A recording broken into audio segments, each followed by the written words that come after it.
Assalamualaikum warahmatullahi wabarakatuh. Perkenalkan, nama saya Indira Dwi Putri dengan NIM 013. Di sini saya akan menjelaskan mengenai literatur review diet history. Nah, di sini diet history itu merupakan salah satu metode penilaian pola makan yang dinilai secara kualitatif maupun kuantitatif yang digunakan untuk mengetahui hubungan pola makan dengan status gizi yang dimiliki oleh responden. Di sini saya menggunakan artikel dengan judul Low Carbohydrate High Fat Diet in Real Life Assessed by Diet History Interview yang menjelaskan mengenai evaluasi asupan gizi makro dan juga mikro seseorang yang menjalani diet LCHF selama 3 bulan. Responden yang digunakan ini sebanyak 100 responden, dengan pelaksanaannya ini dilakukan selama 2 kunjungan menggunakan Senseware Arman Pro 3 atau SWA yang dilakukan selama 7 hari atau seminggu untuk mengukur total energy expenditure atau TEE. Selanjutnya juga dilakukan diet history interview yang digunakan untuk mengetahui bagaimana asupan makanan harian yang dilakukan oleh responden dalam weekday maupun weekend. Lalu pengolahan data yang dilakukan oleh peneliti di sini bahwa menggunakan Shapiro-Wilk untuk melihat hasil distribusi secara normal atau tidak dengan hasil data yaitu distribusi secara normal sehingga dapat dilakukan uji non parametrik.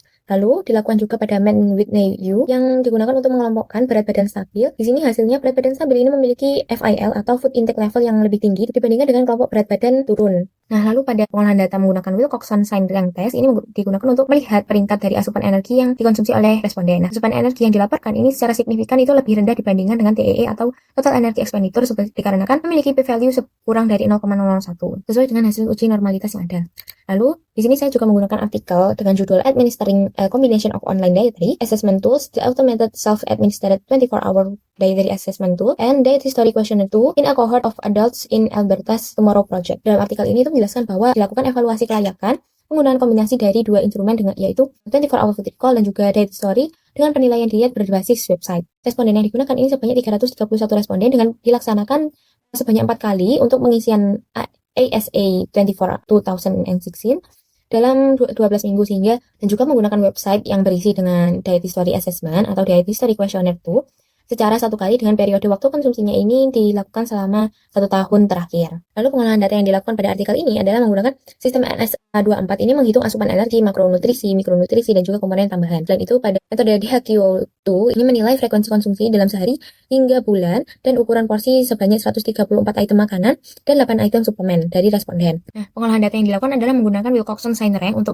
melihat peringkat hasil ASA24 dengan menggunakan Wilcoxon-Sign-Rank ini untuk membandingkan hasil ASA24 wawancara pertama dengan yang terakhir. Nah, hasil yang ditunjukkan adalah terjadi perbedaan yang secara signifikan pada 24 ASA24 pertama dan terakhir dengan p-value itu kurang dari 0,01. Lalu penggunaan pada sistem usability scale atau SUS di sini menunjukkan bahwa untuk membandingkan hasil tes DHQ dengan ASA24 dengan hasilnya yaitu semakin peserta mampu menyelesaikan lebih dari 2 recall dari ASA24 akan semakin tinggi pula skor SUS yang dimiliki oleh responden. Lalu pada artikel ketiga dengan judul Relative Validity of Starch and Sugar Intake in Japanese Adults as Estimated with Comprehensive and Brief Self-Administered Diet History Questionnaires, artikel ini itu menjelaskan bahwa untuk menilai validitas asupan karbohidrat dan juga gula dengan metode DHQ dan juga BDHQ.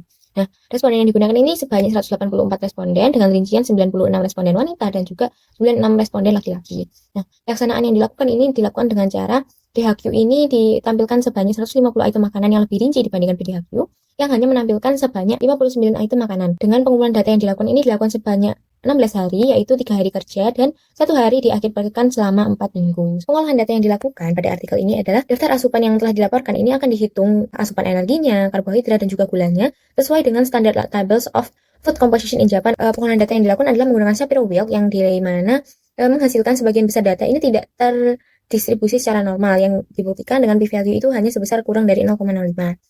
Lalu Wilcoxon-Sign-Rank ini digunakan untuk menilai asupan energi yang sesuai pada kuesioner DHQ dan juga BDHQ, yang dimana menghasilkan bahwa asupan energi dengan menggunakan DHQ lebih tinggi dibandingkan dengan BDHQ. Nah, sedangkan pada asupan karbohidrat dengan kuesioner DHQ dan juga BDHQ ini cenderung lebih rendah pada DHQ dan BDHQ. Asupan gula tambahan ini dinilai lebih underestimate pada kuesioner BDHQ. Lalu pada metode Spearman Test ini menghasilkan DHQ dan BDHQ ini memiliki validitas yang lebih tinggi, moderat ke tinggi dengan p-value itu lebih besar 0,4 hingga 0,6 untuk asupan energi, karbohidrat, dan juga gula utama. Lalu dari 3 metode tersebut ini memiliki kelebihan dan juga kekurangan yang berbeda. Nah, pada DHI atau Diet History Interview ini memiliki kelebihan dengan hasil yang menunjukkan hasil yang lebih detail, lalu menunjukkan pola makan yang aktual dari responden dan juga memiliki akurasi yang dibutuhkan ini juga lebih tinggi.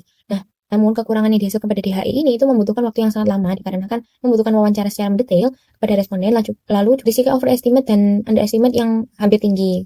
Lalu sedangkan pada DHQ kedua atau DHQ Gizi memiliki kelebihan untuk memiliki pilihan makan yang lebih detail, lalu tepat digunakan untuk melakukan studi cohort atau studi yang diperlukan untuk jangka panjang, dan memiliki akurasi yang tepat untuk populasi yang tinggi. Lalu kekurangan yang dihasilkan adalah berpotensi adanya missing data dikarenakan menggunakan website, lalu juga tidak dapat digunakan untuk dalam data individu dikarenakan dinilai kurang akurat. Lalu pada metode BDHQ ini memiliki kelebihan ini lebih cepat dan juga tepat untuk digunakan dalam populasi responden yang besar dan memiliki reliabilitas yang tinggi. Lalu kekurangan yang dihasilkan pada BDHQ ini cenderung underestimate dan tidak terlalu detail dibandingkan yang lainnya dan kurang akurat jika dilakukan dengan untuk secara individu.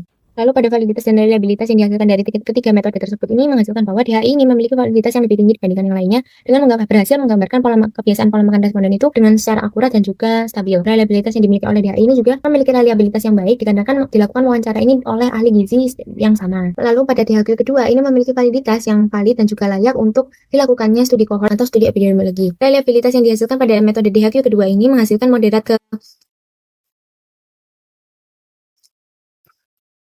moderate hingga good reliability pada energi dari karbohidrat dan juga kolesterol. Lalu pada metode BDHQ di sini menghasilkan bahwa validitas yang dihasilkan pada metode ini adalah validitas yang relatif moderat untuk asupan energi, karbohidrat, dan juga gula. Nah, dapat dilihat juga melihat peringkat dari banyaknya asupan nutrisi yang dikonsumsi oleh responden. Lalu, reliabilitas yang dihasilkan pada BDHQ di sini menghasilkan nilai yang lebih rendah dibandingkan yang lainnya dikarenakan memiliki variasi yang error cukup besar. Lalu, penutup, di sini metode diet history tepat digunakan dalam periode waktu dalam jangka panjang, sehingga membutuhkan waktu yang lama pula. Metode DHI ini merupakan metode yang paling akurat dibandingkan yang lainnya, sedangkan pada metode DHQ kedua lebih tepat digunakan dalam studi jangka panjang seperti epidemiologi dan juga kohort dengan memiliki populasi yang berskala besar, sedangkan pada metode DHQ memiliki validitas yang baik terhadap asupan zat gizi meskipun risiko under atau overestimating. Pada BDHQ juga memiliki kecenderungan untuk under atau overreporting dan juga lebih tepat digunakan untuk populasi yang berskala besar. Lalu berikut merupakan daftar pustaka yang saya gunakan.